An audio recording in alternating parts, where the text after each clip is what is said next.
ఉగ్రతా పాత్రల గురించి మనం అధ్యయనం చేస్తున్నాం కదా.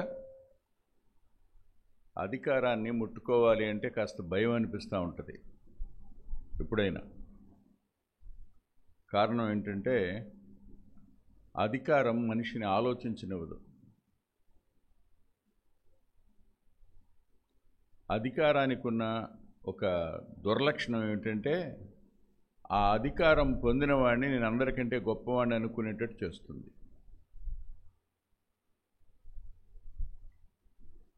అధికారం ఓ విధంగా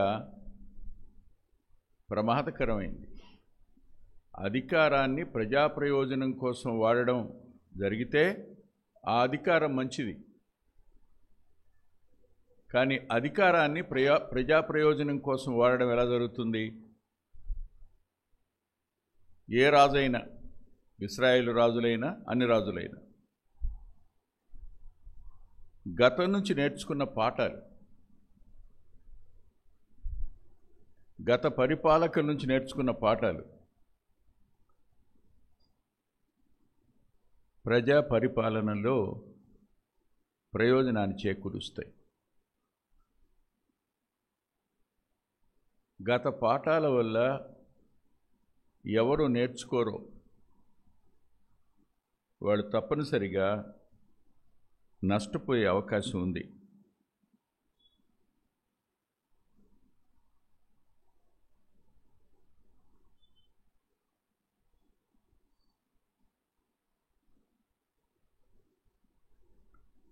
సౌలుకు దేవుడు అధికారం ఇచ్చాడు, కానీ అధికారం ఇచ్చిన దేవుని కంటే ప్రజాభిమానానికి ఎక్కువ ప్రాధాన్యత ఇచ్చాడు సౌలు. ఎవరుంటే అధికారం ఉంటుందనుకున్నాడు? ప్రజాభిమానం ఉంటే అధికారం ఉంటుంది అనుకున్నాడు. ప్రజాభిమానం అధికారాన్ని ఇవ్వలేదని దేవుడు రుజువు చేస్తాడు. ప్రజలు ఎంత త్వరగా మోసపోతారో, ఆ రాజును చంపేసి ఇంకో రాజు ఎక్కితే ప్రజలు ఏం చేయలేరు. ఏం చేస్తారు? చేయగలిగింది ఏం లేదు. కానీ పరిపాలించేవానికి ఇవ్వబడిన అధికారం అతడు దేవుణ్ణి మర్చిపోయే స్థాయికి తీసుకుని వెళుతుంది. అంతేకాదు,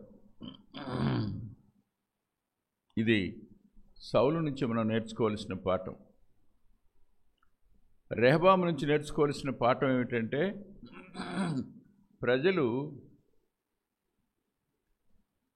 నలిగిపోతున్నారు. సొలొమోను కాలంలో వారి మీద పడిన భారం వారు తట్టుకోలేక వచ్చి అడిగారయ్యా, కొంచెం సులువు చేయి, అలకన చేయని అడిగారు.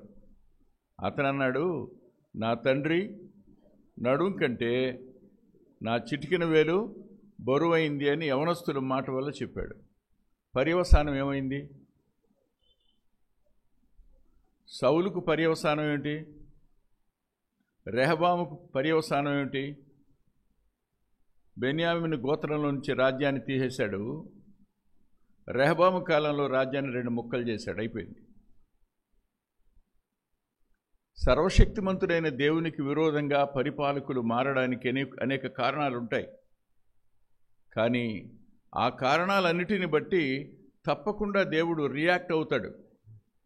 ప్రస్తుతానికి చూసి చూడనట్టుగా ఉన్న తర్వాత కాలంలో దాని పర్యవసానాన్ని మనం చూస్తాం. చాలామందిని చూసాం చరిత్రలో, ఇలాంటి వాళ్ళని చాలామందిని చూసాం. వాళ్ళు ఎవరో నిలవరు. నీరో నిలిచాడా?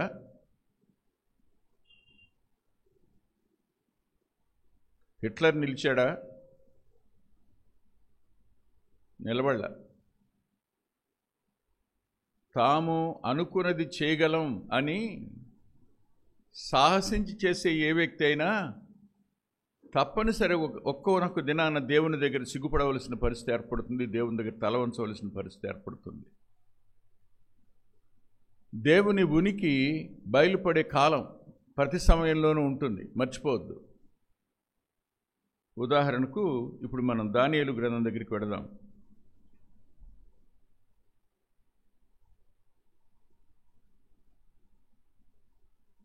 మొన్నటి వరకు మనం నెబుకద్నెజరుని చూసాం కదా. ఈసారి మనం మరో వ్యక్తి దగ్గరికి వెళ్దాం. 5వ అధ్యాయం.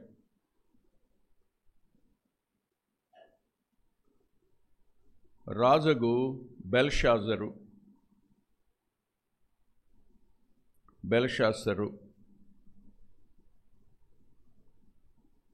ఇతని గురించి రాయబడిన మాట ఏమిటంటే, తన తండ్రి యొక్క నెబుకద్నెజరు అంటాడు 2వ అధ్యాయంలో. కానీ బెల్షాజరు తండ్రి నెబుకద్నెజరు కాదు. పితరుడు అనే పదానికి తండ్రి అనే పదం వాడతారు అంతే. పితరులు ఎవరైనా తండ్రి అనే పదం వాడతారు. నెబుకద్నెజరుకి బెల్షాజరుకి మధ్యలో పరిపాలకులు ఉన్నారు, కానీ వారి పరిపాలన గురించి రాయల.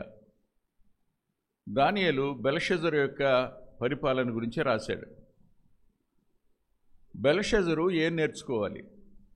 గత పరిపాలనలో దేవుడు చేసిన కార్యాలను ఎరిగినవాడుగా ఏం నేర్చుకోవాలి?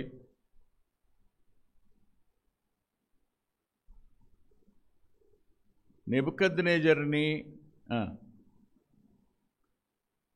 ఒక అద్భుతమైన చరిత్ర పాఠంగా నేర్చుకుంటే ఏమర్థమయ్యేది? తాను ఎవరికి భయపడాలో అర్థమయ్యేది. దేవునికి ఇవ్వవలసిన స్థానం ఏమిటో అర్థమయ్యేది. దేవుని ఎడల ఎలా ప్రవర్తించాలో అర్థమయ్యేది. దేవుని కోసం ఎలా జీవించాలో అర్థమయ్యేది. లేదు, దినాలు గడిచే కొద్దీ కేవలం ఒక నెబుకద్నెజరుని, ఒక బెల్షాజరుని చూస్తున్నాం, కానీ మనలో కూడా ఒక నెబుకద్నెజరు, ఒక బెల్షాజరు ఉంటాడు అనే సత్యాన్ని మనం మర్చిపోతాం. వీళ్ళందరినీ మన ముందుకు తీసుకురావడానికి గల కారణం ఏంటి? పరిపాలకులను విమర్శించడం కోసం కాదు. నీ ఇంటిలో నువ్వెవరు? నీ ఇష్టం నెరవేర్చే చోట నువ్వెవరు? You are not authority to one.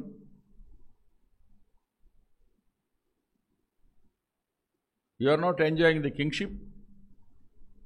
నీ ఇష్టం, నీ జీవితం, నీ జీవితానికి నువ్వే రాజు. కానీ ప్రమాదం ఉంది, జాగ్రత్త. తల్ల వంచి ప్రార్థన చేసుకుందాం.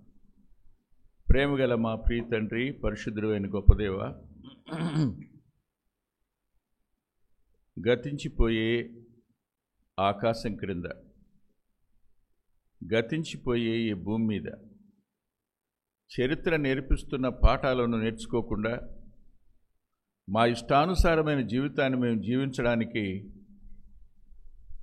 మమ్మల్ని ప్రేరేపించే శరీరం, లోకం, అపవాది, ఈ మూడంతల ప్రమాదం నుండి మమ్మల్ని కాపాడగలిగిన వారు మీరు.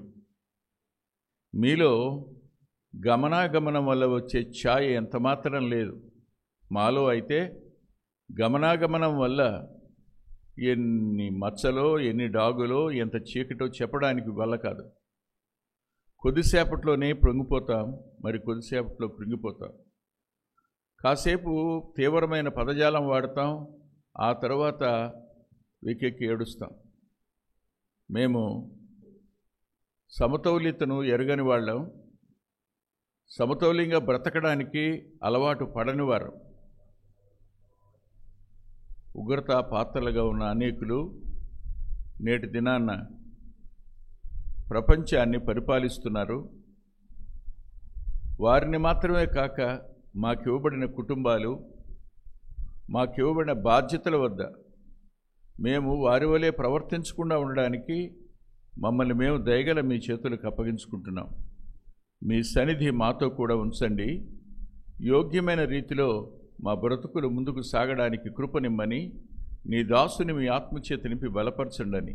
యేసుక్రీస్తు ప్రభువారి పేరిట ప్రార్థిస్తున్నాం తండ్రి, ఆమేన్.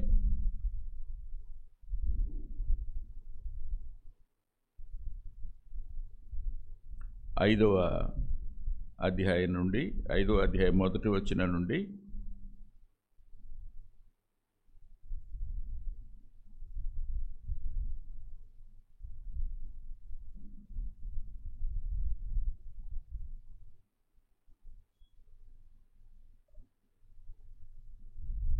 10వ వచనం వరకున్న వాక్యాన్ని మార్చి చదువుకుందాం. 5వ అధ్యాయం 1 నుండి 10 వచనాలు మార్చి చదువుకుందాం. రాజుకు బెల్షెజరు తన అధిపతులతో 1000 మందికి గొప్ప విందు చేయించి ఆ 1000 మందితో కలుసుకొని ద్రాక్షరసము తాగుచుండెను.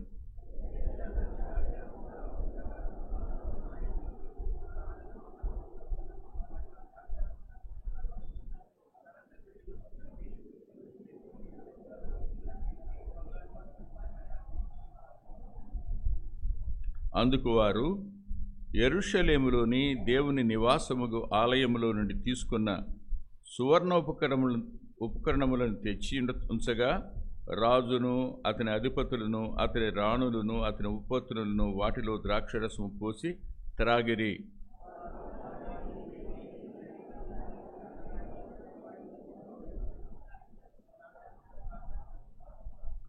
ఆ గడియలోనే మానవ హస్తపు వ్రేళ్లు కనపడి దీపము దగ్గర రాజు యొక్క నగరి గోడ పూత మీద ఏదో యొక్క వ్రాత వ్రాయుచున్నట్టుండెను. రాజు ఆ హస్తము వ్రాయుట చూడగా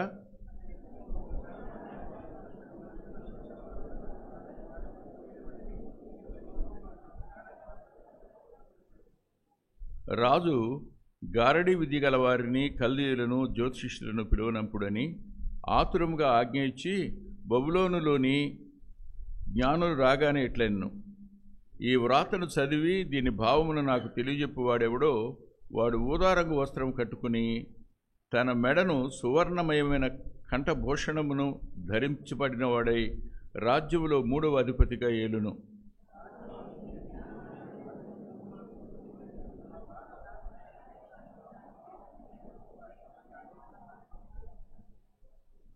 అందుకు రాజుకు బెల్షెజరు మిగుల భయాక్రాంతుడై తన అధిపతులు విస్మయముందునంతగా ముఖ వికారము కలవాడాయను.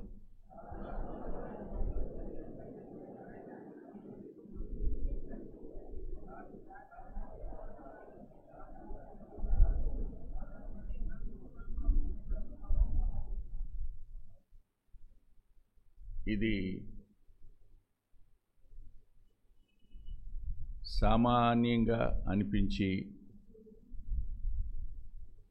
చాలాసార్లు వర్తమానంగా చెప్పుకొని దీని నుండి మనం ఏం పాఠాలు నేర్చుకున్నామో నాకు తెలియదు. కానీ ఈసారి బెల్షెజరు యొక్క ప్రవర్తన, బెల్షెజరు యొక్క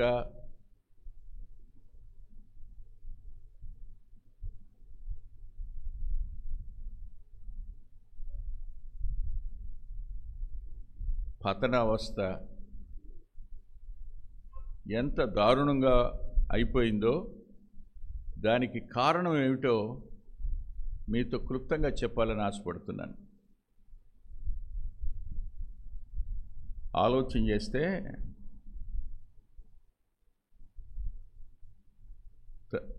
తనకు ముందు పరిపాలించిన నెబుకద్నెజరు గడ్డి మేశాడు.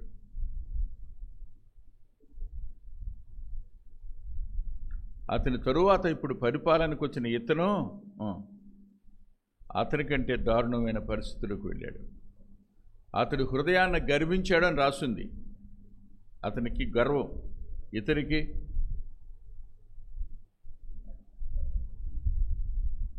ఇతని గర్వం పరాకాష్ఠకు చేరుకుంది, పతాక స్థాయికి చేరుకుంది. ఇంకా దీనికి మించినటువంటి అహంకారం కూడా ఉండదు అనిపిస్తుంది. ఆ స్థాయిలోనికి ఇతను వెళ్ళిపోయాడు.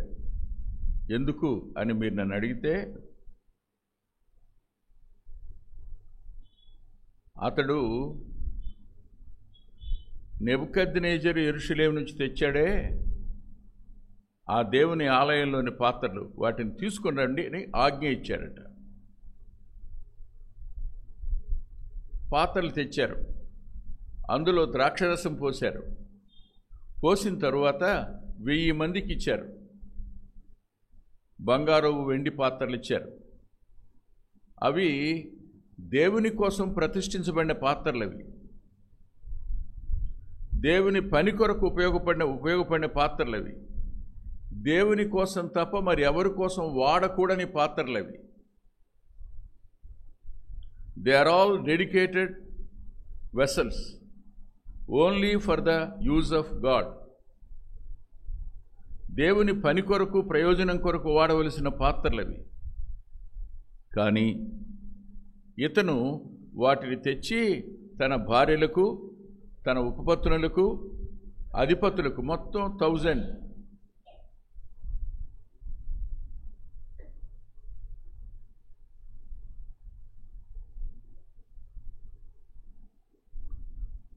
నాకు ఏమనిపించిందో నేను మీతో చెప్తాను. నెంబర్ 1, దేవుణ్ణి ఎగతాళి చేయడం. ఎగతాళిలో ఏముందో తెలుసా? హేళన ఉంది. ఎగతాళిలో ఏముందో తెలుసా? దేవుణ్ణి తక్కువ చేయడం ఉంది. ఎగతాళిలో ఏముందో తెలుసా? దేవుణ్ణి హీనపరచడం. అతడు చేసిన పని చిన్నదిలాగా అనిపిస్తుంది, కానీ అతడు ఏం చేశాడు? దేవుణ్ణి ఎగతాళి చేశాడు, దేవుణ్ణి హేళన చేశాడు, దేవుణ్ణి తక్కువ చేశాడు. ఒక మాటలో చెప్పాలి అంటే దేవుణ్ణి అవమానించాడు.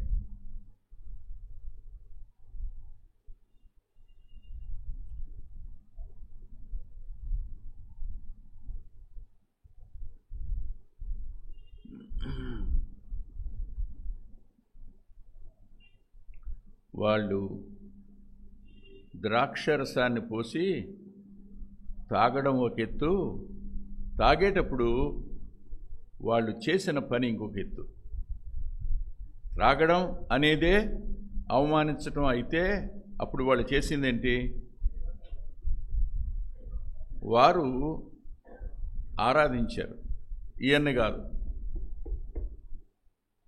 4వ అధ్యాయం ఆఖరి వచనం ఆరాధనతో ముగిసింది. దేవుని ఆరాధనతో ముగిసింది. ఇప్పుడు 5వ అధ్యాయంలో 3వ వచనం, 4-5 వచనాలు, 4వ వచనం ఆరాధన కాదది, హేళనతో, అవమానంతో. దేవుని స్థానాన్ని ఎవరికిచ్చినా, దేవునికి చెందవలసిన మహిమ ఎవరికి చెందేటట్టు చేసినా అది తప్పనిసరిగా ఏమవుతుంది? హేళనే అవుతుంది.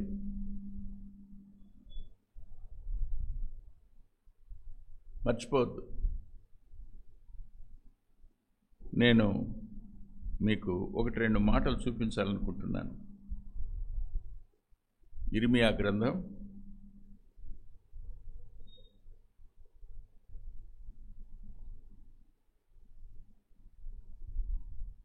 2వ అధ్యాయం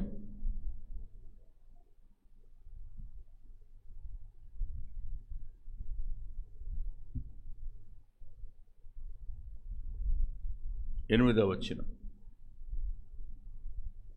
యెహోవా ఎక్కడ ఉన్నాడని యాజకులు అడగరు, ధర్మశాస్త్రోపదేశకులు నన్ను ఎరగరు. అది అండర్లైన్ చేసుకోండి. ఏలికలను నా మీద తిరుగుబాటు చేయుదురు. బెల్షజరు చేసింది ఏమిటంటే దేవుని మీద, దేవుని అధికారం మీద తిరుగుబాటు చేయడం. జ్ఞాపకం పెట్టుకోండి, తిరుగుబాటు అనేది ఎప్పుడు ఆరంభమవుతుంది?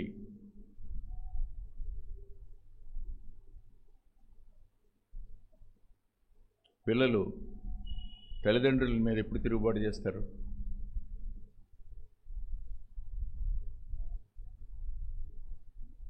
పిల్లలు తల్లిదండ్రుల మీద ఎప్పుడు తిరుగుబాటు చేస్తారు?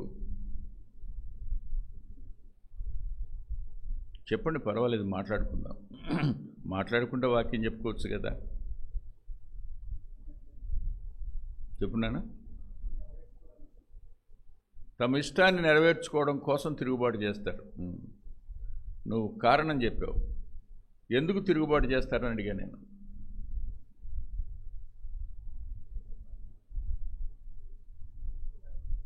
ఒక వయసు వచ్చాక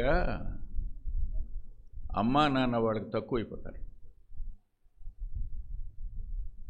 ఒక వయసు వచ్చిన తర్వాత ఇక తల్లిదండ్రులు వాళ్ళ కళ్ళకి ఈగల్లాగానో దోమల్లాగానో కనపడతారు. అమ్మా నాన్నలో లోపాలు తప్ప మంచి ఏం కనపడవు. ఇప్పుడు మన మాట వింటున్నారు రైటే, కానీ త్వరపడి ఎలా మాట్లాడేస్తారో తెలుసా మీకు? మీ మాటల వల్ల అమ్మా నాన్నలు గాయపడ్డారని ఎప్పుడైనా ఆలోచించారు మీరు? ఎంత గాయపరిచారు? తల్లిదండ్రులు మిమ్మల్ని గాయపరిచారని ఆలోచిస్తారు, కానీ మీ మాటల వల్ల అమ్మా నాన్నల్ని ఎంత గాయపరిచారు ఇప్పుడు ఆలోచించారా? పిల్లలు తల్లిదండ్రుల మీద తిరుగుబాటు చేస్తారు. తర్వాత భార్యలు భర్తల మీద తిరుగుబాటు చేస్తారు. ఎప్పుడు ఎందుకంటలా ఎప్పుడు అన్నా చెప్పండి. నువ్వు నీ పిల్లలు ఏకమైనప్పుడు, నువ్వు నీ పిల్లలు ఏకమైనప్పుడు, ఒకటైనప్పుడు నీ భర్త మీద నువ్వు తిరగబడతావు, సందేహం లేదు. 90 మంది స్త్రీలు తమ సంపాదనను భర్త సంపాదనతో పోల్చుకుని నాకంటే తక్కువ కదా తిరగబడతారు, సందేహం లేదు. ఇది సహజంగా జరిగే సంగతి. ఆ ఇంటిలో స్థానం ఎవరి వల్ల వచ్చింది నీకు? భర్త వల్ల వచ్చింది. ఆ ఇంటిలో నీ గృహ నిర్వాహకత్వం ఎవరి వల్ల వచ్చింది? నువ్వు చేసుకోవడం వల్లే వచ్చింది. కానీ ఆ భర్తను తక్కువ చేసే నీ తత్వం ఉందే, అది భర్త మీద తిరుగుబాటు కాదు, మిమ్మల్ని జతపరిచిన దేవుని మీద.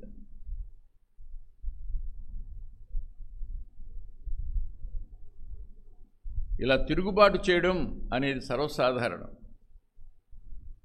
అలాగే పరిపాలకులు కూడా ఒకానొక పరిస్థితి వచ్చిన తర్వాత వాళ్ళ అధికారం విషమై తలకెక్కుతుంది. వాళ్ళ అధికారం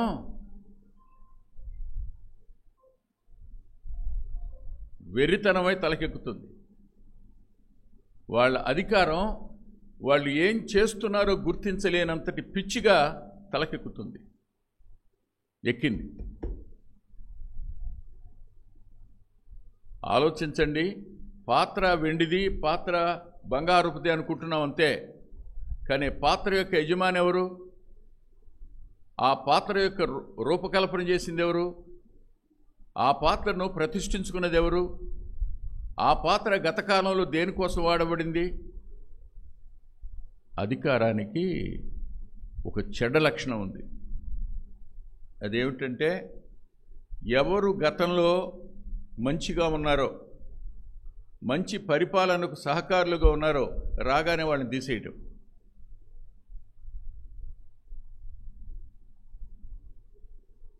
అక్కడే అహంకారం కనపడుతుంది. నువ్వు నాకు అక్కర్లా. ఇప్పుడు దానియేలు లేడు. దానియేలుని ఏం చేశాడు బెల్షాజరు? తీసేశాడు. ఇప్పుడు దానియేలు ఎక్కడున్నాడు? అజ్ఞాతంలో ఉన్నాడు, ఎవరికి తెలియని వాడిగా ఉండిపోయాడు. ఒకప్పుడు వెల్ నోన్, ఇప్పుడు అన్నోన్.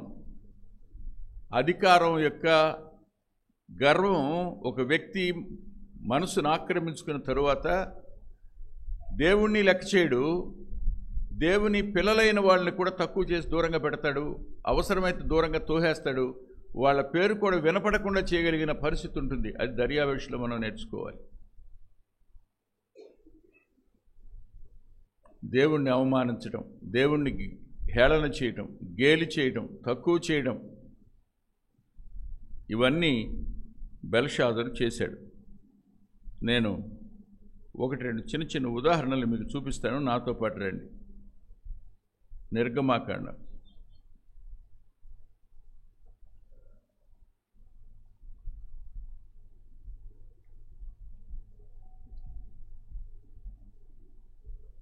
32వ అధ్యాయం.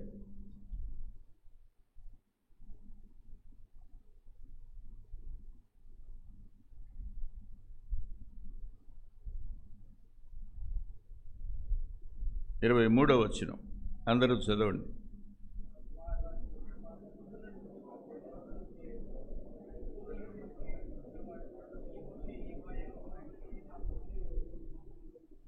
25వ వచనం చదవండి గట్టిగా. ప్రజలు విచ్చలవిడిగా తిరుగుట మోషే చూచెను. వారి విరోధులలో వారికి ఎగతాళి కలుగునట్లు అహరోను విచ్చలవిడిగా తిరుగుటకు వారిని జ్ఞాపకం పెట్టుకోండి.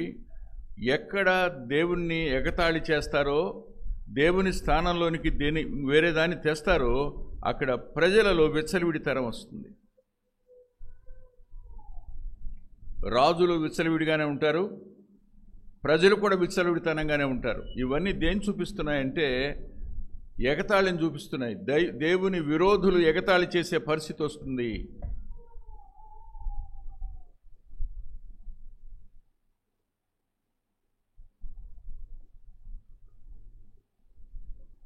ఆలోచించండి ఒకసారి. మోషే ఏమయ్యాడో ఏం మర్చిపోయారు? గతాన్ని మర్చిపోతారు ప్రజలు, ఎప్పుడు జ్ఞాపకం ఉండదు. దేవుడు చేసిన మేళను మర్చిపోతారు, దేవుని కాపుదలను మర్చిపోతారు. దేవుని వద్దకు రావడానికి, విమోచించబడడానికి ఎవరు కారకులో అతన్ని కూడా మర్చిపోతారు. మోషే ఎవడో ఏమయ్యాడో మాకు తెలియదు. 40 దినాలు మీకోసం ఆ పర్వతం మీద ఉన్నాడు. 40 దినాల కాలం తన కుటుంబానికి దూరంగా ఉన్నాడు. ఓ మాటలో చెప్పాలి అంటే 40 దినాలు ఏమైనా తినుంటాడా? పెద్ద మూట ఏమైనా మోసుకెళ్ళాడా?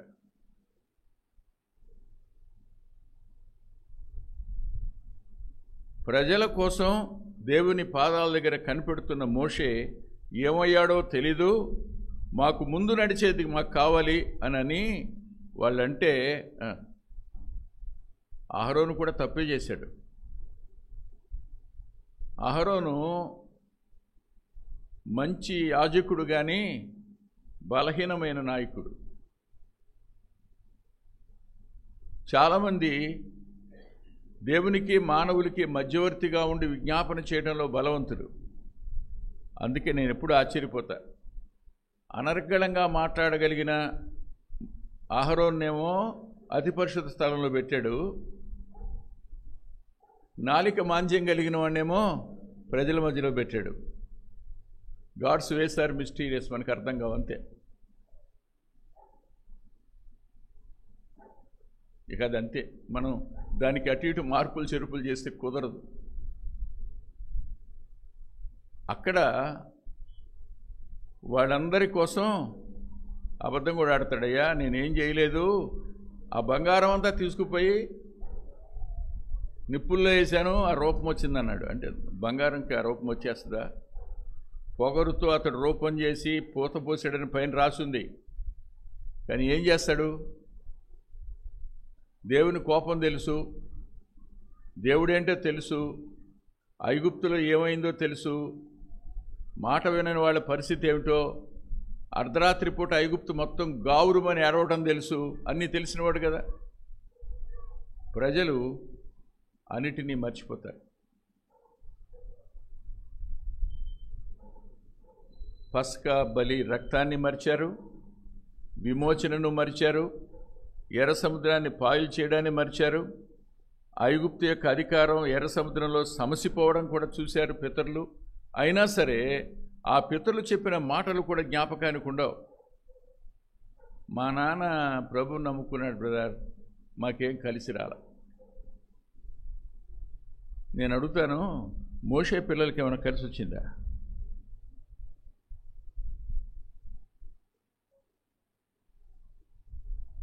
మోషే పిల్లలు అధికారంలో ఉన్నట్టు మీరు ఎక్కడైనా చూసారా? ఒక నెహెమియా గ్రంథానికి వచ్చినప్పుడు తప్ప. ఒక వ్యక్తి దేవుని మందిరావరణంలో పనిచేసేవాడుగా ఉంటాడంతే, లేవి సంతానం కాబట్టి. అంతకు మించి మోషే పిల్లలకు ఏ ఆధిక్యత లేకుండా ఉంది. సమూయేలు పిల్లలు అయిపోవడానికి గల కారణం ఏంటి? చాలామంది సమూయేలుని తప్పుపడతారు, సమూయేలు యొక్క భార్యను తప్పుపడతారు. మంచి తల్లి సమూయేలుకు ఉంది కాబట్టి, మంచి తండ్రి ఎల్కానా ఉన్నాడు కాబట్టి సమూయేలు బాగున్నాడని. నేనైతే అలా అనుకోను. పిల్లలు లోకం వైపు ఆకర్షితులవుతారు, లోకం యొక్క వైభవానికి ఆకర్షితులవుతారు, లోక సుఖాలకు ఆకర్షితులవుతారు. అన్నిటికంటే మించి మా నాన్న చేతగానివాడు అనే భావంలోకి వెళ్ళిపోతారు ఒకనొక వయసు వచ్చాయి. వాళ్ళ నాన్నకున్న సాక్ష్యం ఏంటి? ఎవరి దగ్గర ఒక మేకపిల్ల కూడా తీసుకోలేదని పాపం ఎప్పుడు. అంటే ఇంట్లో ఎలా జరుగుద్ది అనమాట, రేషన్ బియ్యం వ్యవహారమే.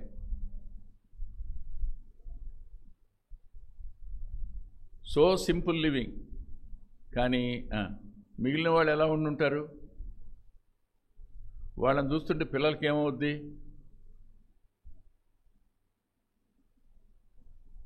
నా పిల్లలే ఉన్నారండి, వాళ్ళ మనసులో ఉండొచ్చు, మా నాన్న కూడా షూట్ వేసుకుంటే బాగుండని అనిపించకూడదా? మీ పిల్లలకి అనిపించవచ్చు, మా నాన్న మాకు షూట్లు కొంటే బాగుండని. షూట్ వేసుకోవడం తప్పు నేను అన్నాం, కానీ అక్కర్లేదు, అవసరం ఉంది. అంత ఖరీదు పెట్టవలసిన పనే ఉంది. ఏమైనా పెళ్ళా? నా పెళ్ళికి కూడా నేను షూట్ వేసుకోవాలా? నా కొడుకు పెళ్ళికి కానీ ఎవరి పెళ్ళికి వేసుకోవాలా? ఇద్దరు మాత్రం బలవంతం చేసిన షూట్ వేయించాడు. ఒకటి వరప్రసాద్, రెండు తులసిరావు. వాళ్ళిద్దరూ అన్నయ్య మేము షూట్ తీసుకున్నాం, మీరు వేసుకుని రావాలి. వద్దులే అంటే ఇలా వాళ్ళ ఫోటోలో కనపడతా షూట్లో నేను, వాళ్ళ బలవంతానికి. మూడోసారి ఢిల్లీలో తెలుగు మహాసభ పెట్టినప్పుడు వాళ్ళు క్రిస్మస్ ఈవ్ చేస్తారు, ఆంధ్ర అసోసియేషన్ వాళ్ళు. అప్పుడు వాక్యానికి వెళ్ళినప్పుడు, అయ్యా మీరు ఏం వేసుకురాకపోయినా పర్లేదు కానీ షూట్ మాత్రం వేసుకురండి అన్నారు. ఎందుకంటే ఇక్కడ -డిగ్రీస్లోకి వెళ్ళిపోతారు, కష్టం అని. అప్పుడు ఒకసారి వేసుకున్నాం, 3 సార్లే. మీరు ఇప్పుడు ఎత్తకవాకండి నా ఫోటో ఎక్కడుంది షూట్లో అని. అభిమానం వెరితలలేస్తుంది, ప్రమాదం ఉంది. తండ్రి జీవన విధానాన్ని బట్టి కానీ, తండ్రి భక్తిని బట్టి కానీ పిల్లలు విసుక్కునే అవకాశం ఉంది, తిరగబడే అవకాశం కూడా ఉంది. మోషే ఏమయ్యాడో, వాళ్ళు సమూయేలు దగ్గర నుంచి నేర్చుకోవలసిన అనుకూలమైన వాటిని నేర్చుకోలేదు, కానీ ప్రతికూలమైన వాటి వైపు పిల్లలు అడుగులు వేశారు. అది జరిగింది. ఈ బెల్షాజరు కూడా గతం నుంచి ఏం పాఠాలు నేర్చుకోలేదు. దేవునికి భయం ఎలా ఉంటుందో తెలీదు, దేవునికి కోపం వస్తే ఎలా ఉంటుందో తెలీదు, దేవుడు శిక్షిస్తే ఏమైపోతామో తెలీదు. ఈ కారణం చేత అతడు దేవుడిని హేళన చేసి, ఆయనను ఎగతాళి చేసి, ఆయనను అవమానపరిచి, ఆయనను హీనపరిచి ఆ పాత్రలో ద్రాక్షరసం పోసుకున్నాడు. ఒక మాట చూడండి,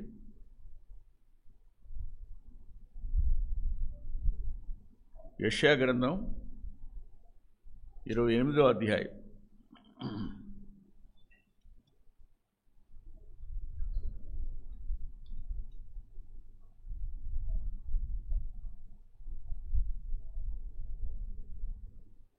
ఏడవ వచనం.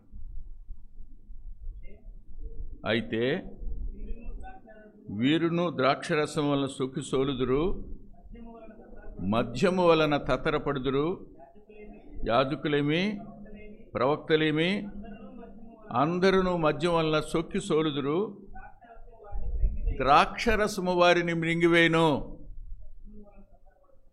మద్యం వలన తత్తరపడుతున్నారు, సోలుదురు. ఆలోచించండి, ఇప్పుడు ఏమొస్తాయి దీనివల్ల? తాగుడు వల్ల ఏమేమి వస్తాయి? చాలా పర్యవసానాలు రాశాడు. నెంబర్ 1, సొక్కి సోలిపోతారు. తరువాత తత్తరపడతారు.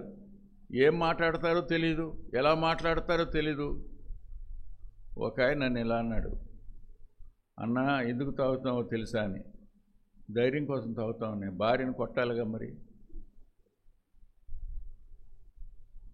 అమ్మా నాన్నల మీద కర్ర తీసుకోవాలంటే ధైర్యం కావాలి, వాళ్ళని చూస్తే భయం. తాగిన తర్వాత ఏమవుద్దంట? ద్రాక్షరసం మింగేసింది. మింగేసి అందువల్ల ఎలా తయారైపోయావు నువ్వు? నీలాగా నువ్వు లేవు, నిన్ను మింగిన ద్రాక్షరసంలాగా ఉన్నావు.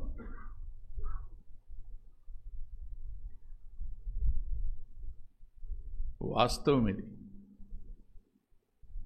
ఈ మత్తు పదార్థాలకు అలవాటు పడిన వాళ్ళు అది సరదా అనుకుంటారు, దానివల్ల తమకేదో మేలు కలుగుతుంది అనుకుంటారు. బాధలు ఏమండి, బాధలు మర్చిపోవటం సామాన్యమా? సరే తాగావు, మరి మర్చిపోతే 2 రోజులు ఎందుకు తాగుతున్నావు? మళ్ళీ నీ మాటకే ఉందాం. ఓ డాక్టర్ దగ్గరికి వెళ్ళావు, ఆ డాక్టర్ మందు ఇచ్చాడు, ఆ మందు వల్ల నీ జబ్బు తగ్గలా, మళ్ళీ నువ్వు అదే మందు దగ్గరికి వెళ్తావా? అదే డాక్టర్ దగ్గరికి వెళ్తావా? సార్ నమస్తే సార్, అదే ఇవ్వండి అంటావా? వైద్యుడిని మారుస్తావు, మెడిసిన్ మారుస్తావు, కానీ బ్రతుకుని మార్చగలిగిన దేవుని దగ్గరికి రావడానికి దాన్ని మాత్రం మానుకో. రాశాడు ఆయన. ఇప్పుడు రాజు చేతిలో ఏముంది? ద్రాక్షరసపు పాత్ర ఉంది. రాజులు ఎంత జాగ్రత్తగా ఉండాలో చెప్తాడు లేఖనంలో.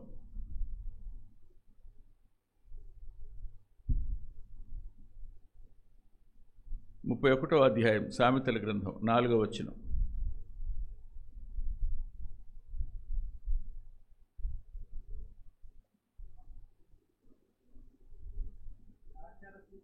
ద్రాక్షరసము త్రాగుట రాజులకు తగదు.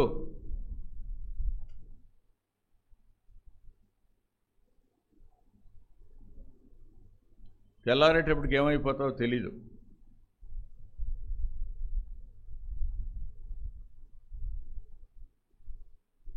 తాగుడు అనే వ్యసనం చాలా ప్రమాదకరమైంది.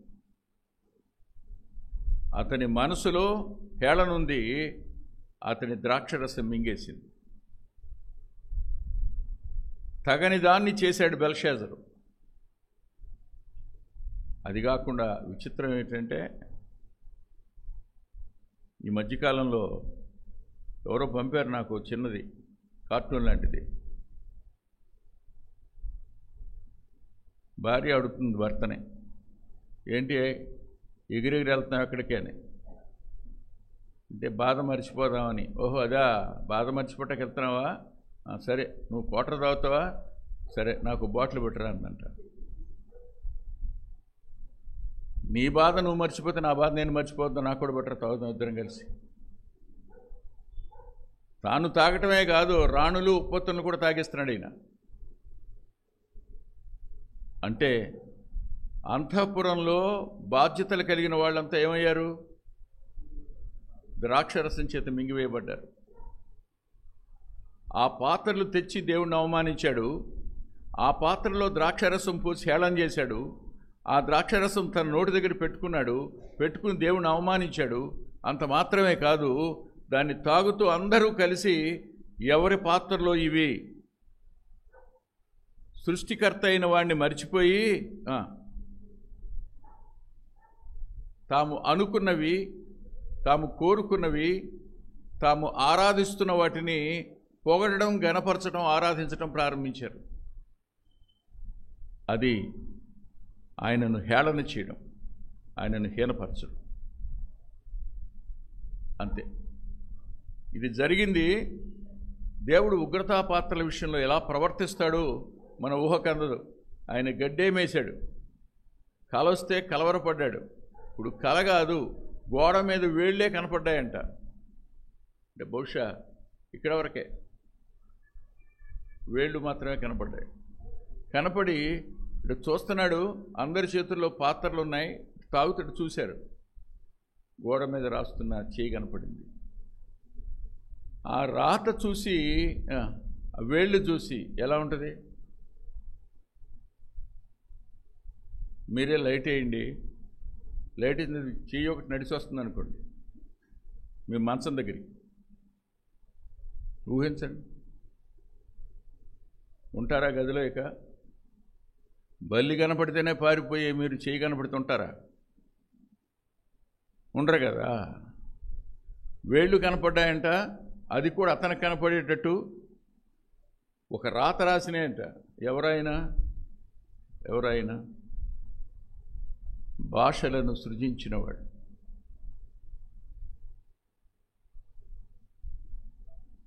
బాధను వ్యక్తీకరించినవాడు, పరలోకం ఏమిటో రాశాడు అక్కడ, పరలోకం ఏం చేస్తుందో రాశాడు అక్కడ, పరలోకం ఏం చేయబోతుందో రాశాడు అక్కడ.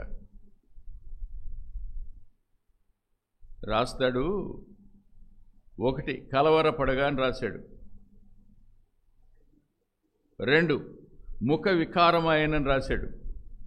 3 నడుము కీళ్లు సడలి అతని మోకాళ్ళు గడగడ వణుకుచూ కొట్టుకొని చుండును. 5వ అధ్యాయం 6వ వచనం. అది ఏం జరిగాయి? కలవరపడ్డాడు. పాపం ద్రాక్షరసం కలవరాన్ని తీసేయలేకపోయిందా? ద్రాక్షరసం ముఖానికి ఏమేస్తుంది బ్రదర్? కొంచెం వృద్ధాప్యం వచ్చాక మడతలు పడుతుందని తాగుతున్నాను బ్రదర్, కొంచెం యవ్వనం కనపడతానని. జాగ్రత్త బాబు, బతుకు ముడత పడుద్ది. వయసు బాగున్నట్టు ముఖం కలగా ఉన్నట్టు కనపడొచ్చేమో కానీ బతుకే మూతపడుద్ది. జాగ్రత్త. నడుము కీళ్లు సడలి అతని మోకాళ్ళు గడగడ వణుకుచు కొట్టుకొని చూడెను. నాతో పాటు చదువుకున్న వాళ్ళు ఉన్నారు, వాళ్ళలో డ్యాన్సర్స్ కూడా ఉన్నారు, బాగా డ్యాన్స్ చేస్తారు. ఇప్పుడు 68 వచ్చినా కూడా డ్యాన్స్ చేస్తారు. ఎప్పుడో తెలుసా? ఇప్పుడే. ఆడు ఎందుకు తాగుతాడు చెప్పడు? ఎందుకు తాగుతాడు? మళ్ళీ ఆనాటి స్టెప్పులు ఈనాడు వేయగలనని. కానీ నడుము వసిలిపోద్దని మాత్రం అర్థం కాల. దానివల్ల హాస్పిటల్ పాలవుతాన్ని కూడా ఊహించున్నాడుగా పాపం. ఆలోచించండి మీరు. 5వ అధ్యాయం 9వ వచనంలో మిగుల భయాక్రాంతుడయ్యాడని రాసింది. మిగుల భయాక్రాంతుడయ్యాడని రాసింది. తరువాత 5వ అక్కడే రాస్తాడు, అధిపతులు విస్మయముందునంతగా ముఖ వికారము గలవాడైన. అతని ముఖాన్ని చూసి అధిపతులు, గోడ మీద రాతి చూసి కాదు, బెల్షాజరు ముఖం చూసి అధిపతులు అందరి ముఖాలు ఏమైపోయినాయి?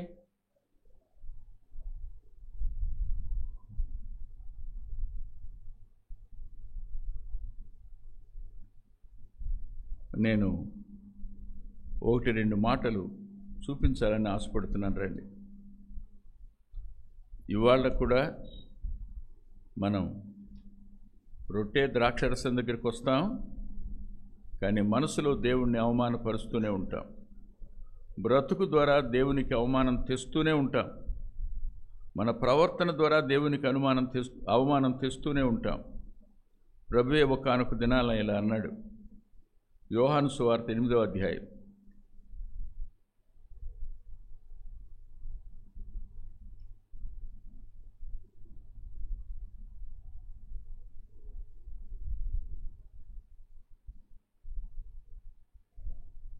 నలభై 49వ వచనం.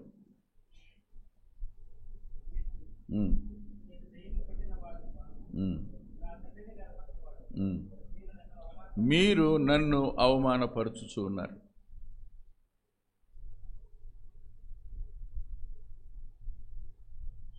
అవమానపరచడం దేవుణ్ణి అనేది అధికారంలో ఉన్నవారి యొక్క లక్షణం. వాళ్ళు శాస్త్రులైనా, పరిసయ్యులైనా, ప్రధాన యాజకులైనా, సద్దుకైలైనా, హెరోదీయులైనా ఆయన్ని ఏమన్నారు తెలుసా? దయ్యం పట్టినవాడు అన్నారు.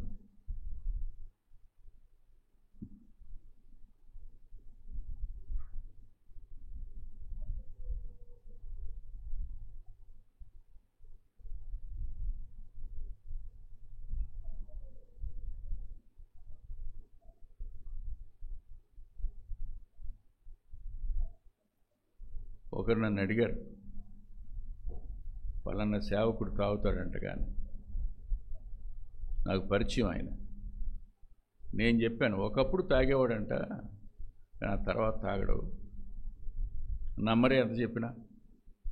ఆయన పాట పాడేటప్పుడు మాకు అర్థం అవుద్దండి. వాస్తవం ఏంటంటే పాపం ఆయనకి బ్లడ్నెస్ ఉంది, రక్తం హీనత ఉంది. ఆయనది O పాజిటివ్ బ్లడ్డే. డాక్టర్ దగ్గరికి తీసుకెళ్ళి టెస్ట్ చేయించిన తర్వాత నా వయసు అంతా కలిపితే 30 సంవత్సరాలు, 30 కూడా రాలే ఇంకప్పటికి. ఆయనది O పాజిటివ్, నాది O పాజిటివే. నా బ్లడ్ ఇస్తానన్నా. ఒక్క బాటిల్ ఎక్కిస్తే చాలు సరవుతాడని అనుకున్నారు. తూలిపోతుండేవాడు. రక్తహీనత తూలిపోవడానికి కారణం అవుతుంది. ఆ తూలిపోవడం గతం యొక్క ఛాయ ఆయన మీద పడతా ఉండేది. తాగొచ్చాడు కావాలని. తాగకపోయినా తాగాడు అని అనడం అవమానించటం కదా. ఏది మనం కాదో అది మనం అని చెప్పే ప్రతి వ్యక్తి అవమానించేవాడుగాను, దేవుని యొక్క నామానికి అపఖ్యాతి కలుగు చేసేవాడుగాను ఉంటాడు. ప్రభు అన్నాడు, మీరు నన్ను అవమానిస్తున్నారయ్యా అని. ఈ మాట చాలదండి. సర్వశక్తిమంతుడు ఆయన, సర్వాధికారి అయిన, నిత్యం ఏకరీతిగా ఉన్నవాడైనా, నిన్ను నన్ను సృజించినవాడైనా, మన కొరకు భూమి మీదకి మనిషిగా వస్తే ఆయన జన్మిస్తే ఆయన అవమానపరిచిన సందర్భాలు ఎన్నున్నాయో లేఖనంలో, ఆయన చంపేయాలనుకున్న సందర్భాలు ఎన్నున్నాయో లేఖనంలో, ఆయన కొండపేట మీద తీసుకెళ్ళి పడదురేయాలనుకున్న సందర్భం కూడా ఉంది లేఖనంలో. నీ చర్యలు, నీ మాటలు తెలియకుండానే దేవుని అవమానపరుస్తాయి. నీ క్రియలు అవమానపరచడానికి కారణం అవుతాయి. ఆ సందేహమేం లేదు. ఇంకొక మాట కూడా చూపిస్తాను, తిట్టుకోకండి నన్ను. హెబ్రీ పత్రిక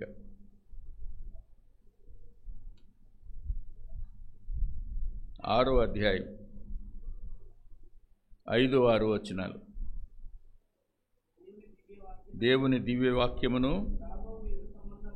రాబో యుగ సంబంధమైన శక్తుల ప్రభావమును అనుభవించిన తరువాత తప్పిపోయిన వారు తమ విషయంలో దేవుని కుమారుని మరలా సిలువేచు బాహాటముగా ఆయనను అవమానపరుచుచున్నారు. ఆగండి. దేవుడు ఎవరో తెలుసు, ఆయనకి ఏది ఇష్టం లేదో తెలుసు. అది తెలిసి కూడా మనం చేస్తే చెప్పండి. దేవునికి అబద్ధాలు ఇష్టం ఉండవు. మనం ఎదుటి వాళ్ళని నవ్వించడం కోసం ఎంత అబద్ధమని చెప్తాం. ఎదుటి వాళ్ళని నమ్మించడం కోసం ఎన్ని అబద్ధాలని చెప్తాం. నవ్వించడం కోసం చెప్తాం, నవ్వించడం కోసం చెప్తాం, నమ్మించడం కోసం చెప్తాం. అంతేగా, సందేహం లేదు. మరి దేవుని అవమానించినట్టు కాదా? దేవునికి ఇష్టం లేదు. ఏమేమి ఇష్టం లేదు? ఇవ్వడం ఇష్టం లేదు కదా. వడ్డీలకి ఇవ్వడం దేవునికి ఇష్టం లేదు. మనం దేవుని అవమానిస్తున్నట్టేగా. కాదని చెప్పండి. తాగడం దేవునికి ఇష్టం లేదు, వద్దన్నాడు ఆయన. దేవుని అవమానించటమేగా. దేవుడు ఏది చేయొద్దన్నాడో అది మనం చేస్తే అవమానించినట్టు కదా. వారు సిలువ వేస్తూ ఆయన్ని అవమానించారని రాశాడు. మారు మనసు పొందిన వారి సంగతి రాస్తున్నాడు, వెనకడుగు వేసిన వారి సంగతి రాస్తున్నాడు. కొంతమంది మారు మనసు పొందినట్టుగా కనపడతారు, కానీ తమ జీవితం వల్ల మారు మనసు పొందలేనట్టే బతుకుతారు. వాళ్ళు కూడా బాహాటంగా క్రీస్తుని సిలువ వేస్తున్న వాళ్ళుగానే ఉన్నారు. బెల్షాజరు గోడ మీద రాసిన రాత ఎవరిని పిలిచినా లేదు. ఇక్కడ నాకు ఓ మాట అర్థమైంది.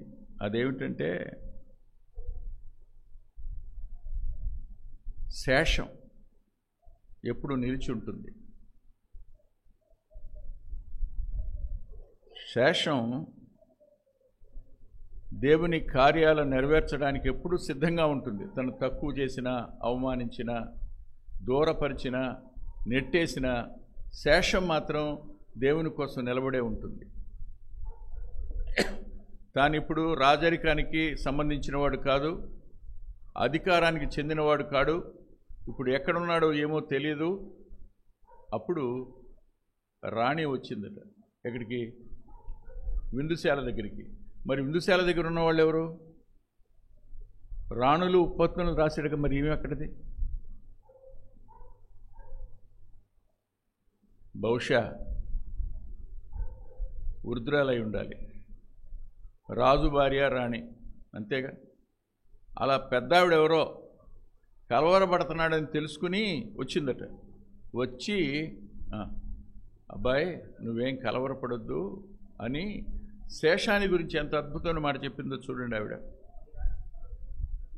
నీ రాజ్యములో ఒక మనుషుడున్నాడు, అతడు పరిశుద్ధ దేవతల ఆత్మ కలవాడు, దైవ జ్ఞానం వంటి జ్ఞానమును బుద్ధియు తెలివియు గలవాడై.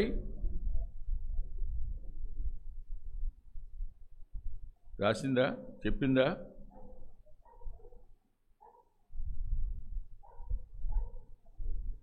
అతని అధిపతిగా నియమించాడు. ఈ దానియేలు శ్రేష్టమైన బుద్ధి గలవాడై మర్మములను బయలుపరచుటకును కఠినమైన ప్రశ్నలకు ఉత్తరమిచ్చుటకును జ్ఞానము తెలివి గలవాడుగా కనపడ్డాడు అన్నాడు. చెప్పింది ఆవిడొచ్చి.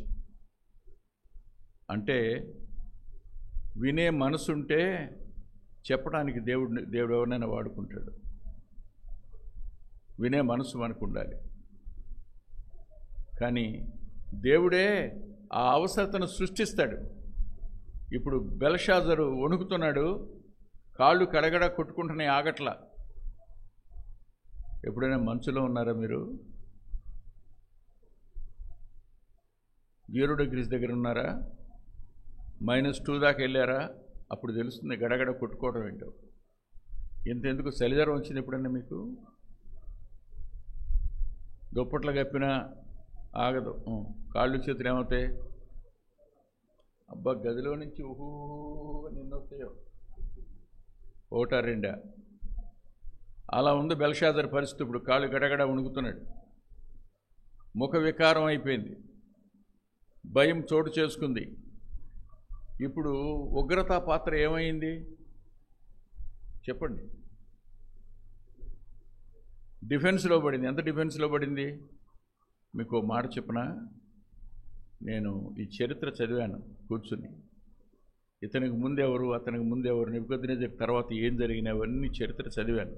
అవన్నీ చెప్పడానికి నాకు మనసు లేదు కాబట్టి చెప్పలేదు. ఇప్పటికే ఈ పట్టణాన్ని కోరేషు చుట్టుముట్టించాడు ఉన్నాడు. కోరేషు ముట్టడి వేసి ఉన్నాడు. చూడండి ఏమని ఉంటుందో చూడండి. మీకు ఒక మాట,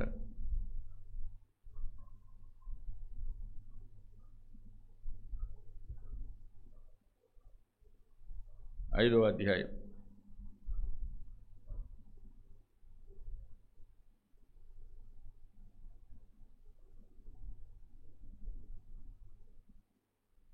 30వ వచనం.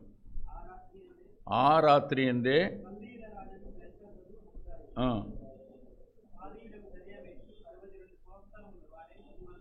అంటే దర్యావేష్ రాజ్యానికి వచ్చాడు. కోరెష్గా దర్యావేష్. వీళ్ళు కల్దీలు, అతడు మాదీయుడు. మాదీయులు చుట్టుముట్టున్నారు. అయినా అతని ధైర్యం ఏంటో తెలుసా? గొప్ప ప్రాకారం ఉంది నాకు, వాళ్ళు ఏమీ చేయలేరు. ఆ రాత్రే చచ్చిపోయాడు. కలకి భావం తెలిసింది. మారుంటాడా? దానియేలు చెప్పిన మాట ఏమిటి? అబ్బాయి దేవుడు నిన్ను తాసులో తూశాడంట. బెల్షాజర్ను తూచినవాడు తాసులో నిన్ను నన్ను కూడా తోస్తాడు. చూసినప్పుడు ఈ మాట చదవండి ఎలా ఉంటుందో.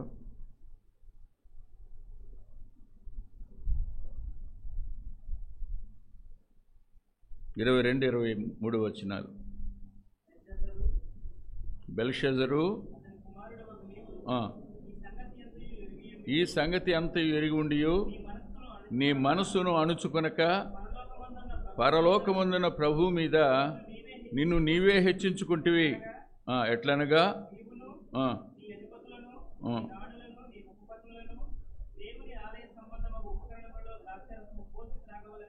ఉమ్. ఉమ్.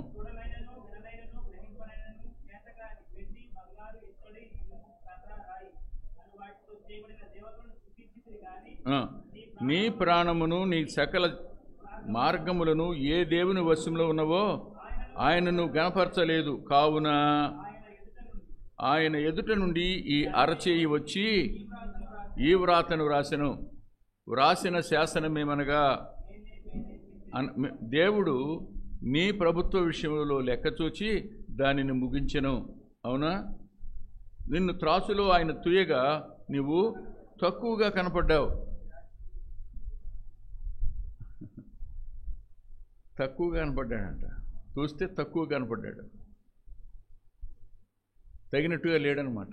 అతని ప్రవర్తన సరిగా లేదు, అతని అలవాట్లు సరిగా లేవు, అతని జీవన విధానం సరిగా లేదు. చూశాడు దేవుడు. దేవుడు బుద్ధి చెప్తాడు, తోస్తాడు, లెక్క చూస్తాడు. దేవుడు ఊరికినే కొట్టడు, ఆగుతాడు. ఎంతకాలం ఆగాడో బెల్షాజరు కోసం. 6, 7, 8 అధ్యాయాలు చదవండి. రాజు అయిన బెల్షాజర్ కాలంలో దానియేలుకు వచ్చిన దర్శనాలని ఉంటే వరుసగా 6, 7, 8 అధ్యాయాలు అవన్నీ ఇతని కాలంలోనే వచ్చినాయి. అవన్నీ రాస్తూ కూర్చున్నాడు. దేవుని పని శేషం చేస్తానే ఉంది. రాజు శేషాన్ని మరుగు చేశాడు, అతని ఉద్యోగాల్లోంచి పీకేశాడు, దూరంగా తరివేశాడు, అతని పేరు తెలియకుండా అయిపోయింది. కానీ శేషానికి ఉన్న గొప్ప లక్షణం ఏంటంటే ప్రతిఫలాపేక్ష లేకుండానే దేవుని పని నమ్మకంగా చేస్తుంది శేషం. అందుకే అంటాడు, రాజా నీ వెండి బంగారాలు నీ దగ్గర ఉంచుకో అంటాడు 17వ వచనంలో. అందుకు దానియేలు ఎట్లెన్నను, నీ దానములు నీ యొద్ద ఉంచుకొనుము, నీ బహుమానములు మరెవరికైనా ఇవ్వు, అయితే ఈ వ్రాతను చదివి దాని భావను రాజునకు తెలియచెప్పేదను. ఏం కోరుకోదు శేషం? Nothing expects in return. ప్రతిఫలంగా ఏది కోరుకోదు శేషం. నేనే ప్రార్థన చేశానమ్మా, అంతేగా. రేపొద్దున సాక్ష్యం చెప్పు అందరి ముందు, నేను ప్రార్థన చేయటం వల్లే నీకు ఆ ఉద్యోగం వచ్చింది. పాపం అదే దేవుడు చేయటం వల్ల కాదా? ప్రార్థనకు జవాబులు కూడా మనుషుల అహంకారులుగా మార్చేస్తాయి. దేవుని కృపచూపును వచ్చే జవాబు అది, దేవుని కనికరం అది, అంతేగాని వ్యక్తిని బట్టి కాదు. మర్చిపోతాం. శేషం ఎప్పుడు ప్రతిఫలాపేక్ష లేనిదిగానే ఉంటుంది, ఆశించదు.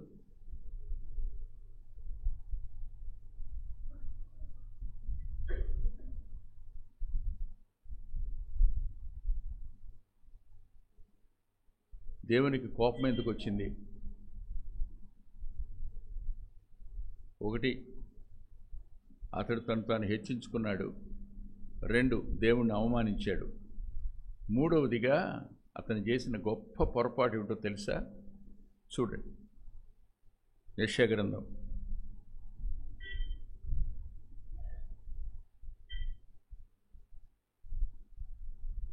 42వ అధ్యాయం 8వ వచనం. యెహోవాను నేనే, ఇదే నా నామము, మరి ఎవరికి నా మహిమను నిలుచువాడును కాను. చాలా. That is the main reason. ఎవరిని మహింపరిచాడు? ద్రాక్షరసం తాగుతూ. దేవుణ్ణి మహింపరచలా. అందుకు జరిగింది ఇది. విచిత్రం. కొందరికి సరి చేసుకునే అవకాశం దొరుకుతుంది, కొంతమంది సరికాకుండా వెళ్ళిపోతారు. సరి చేసుకోవడం మేలు. విశ్వాసులకు దేవుడు చెప్పాడు ఎఫ్సీ పత్రిక 5:18 విశ్వాసులు కూడా తప్పు చేసే అవకాశం ఉందని. ఎఫ్సీ పత్రిక 5:18 ఉమ్, ఉమ్, ఉమ్, ఉమ్. 18 అదే మాట. విశ్వాసులకు కూడా ఇది ప్రమాదమే అన్నమాట.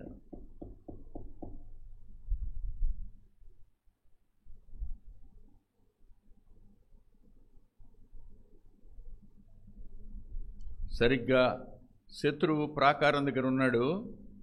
ప్రభు ఎక్కడున్నాడు? యాకోబు పత్రిక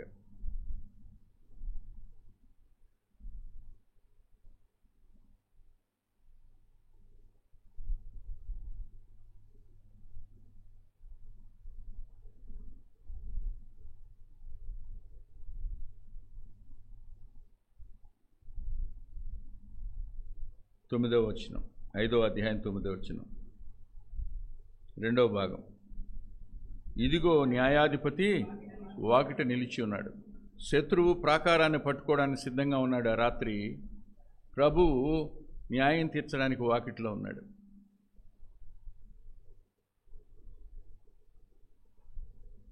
ఈరోజు మనం ఏ పరిస్థితిలోనూ ఆలోచించండి.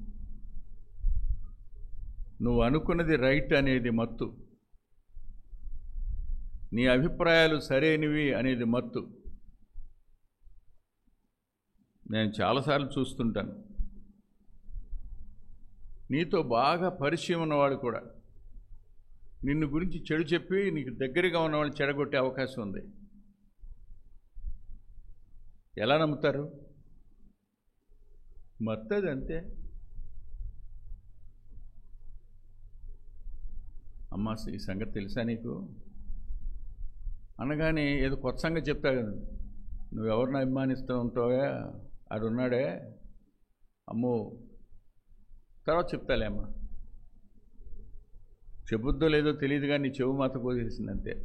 ఇక నువ్వు వాక్యం వినలే, నీ వల్ల కాదు, అయిపోయావు. ఆ మత్తు ఎంటాడుతూనే ఉంటుంది. ఏదో ఉంది ఏదో ఉంది ఏదో ఉంది, ఏదో ఉండదు పాపం. ఇంతెందుకు చాలాసార్లు చెప్పాను నేను, కొంచెం ఎక్కడైనా నిమ్మకాయ సోడ తాగుదాం అనుకుంటే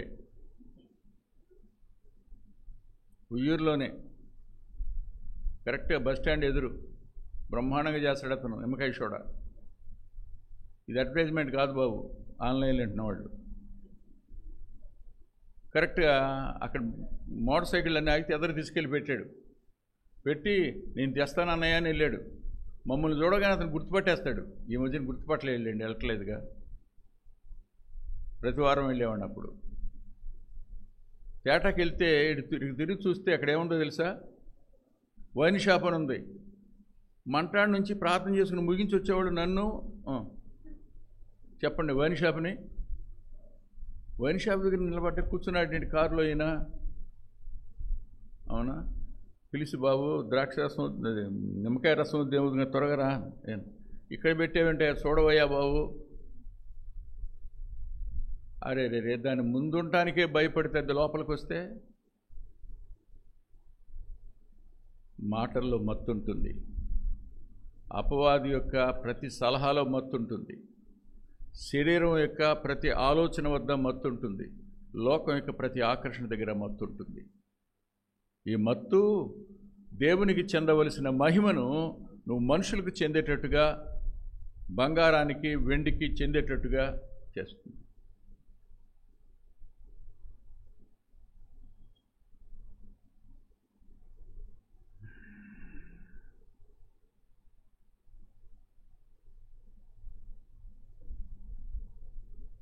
ఈ సందర్భంగా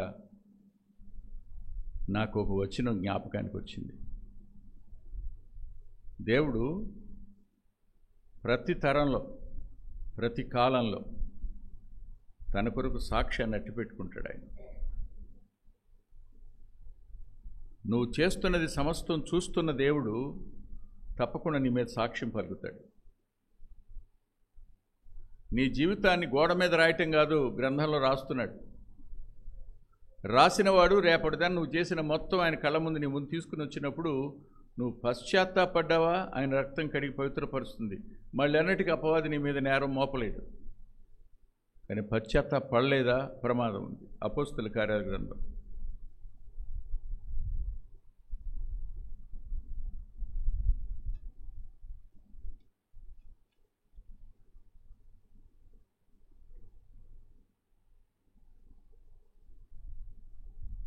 14వ అధ్యాయం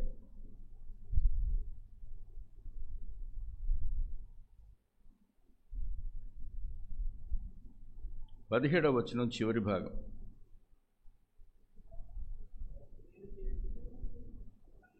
లేదు, 17 చదవండి. ఆయనను ఆయన ఆకాశము నుండి మీకు వర్షమును ఫలవంతములైన ఋతువులను దయచేయును, ఆహారమును అనుగ్రహించును, ఉల్లాసముతో మీ హృదయమును ద్రాక్షరసకని మించినటువంటి ఉల్లాసం లేఖనంలో ఉంది. మీరు ద్రాక్ష రసం వల్ల మత్తులేండు కానీ ఆత్మచేత నింపబడిన వారే ఉండండి అంటాడు. ఆ హృదయంలో వాక్యాన్ని సమృద్ధిగా నివసింపనీయండి అంటాడు. దేవుని ఆత్మ, దేవుని లేఖనం ఉల్లాసాన్ని కలుగు చేస్తుంది. మేలు చేయుట చేత తన గురించి సాక్ష్యము లేకుండా చేయలేదు. ఆయన సాక్ష్యం లేకుండా చేసుకోలే, సాక్ష్యాన్ని అట్టిపెట్టాడు. అది నెబుకద్నెజరైనా, అది బెల్షాజరైనా సాక్ష్యం ఉంది అక్కడ.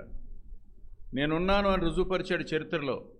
తప్పకుండా ఒక రోజు రుజువుపరుస్తాడు. ఆయన రుజువుపరిచినప్పుడు ఆయన ఏమల్లా తక్కువయ్యామన్నాడు. తెల్లవారేటప్పటికే లేడు.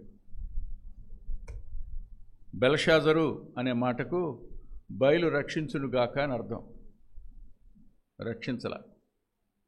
రక్షించేవాడు ఆయన ఒక్కడే. దేవుడు మాత్రమే రక్షిస్తాడు నిన్ను.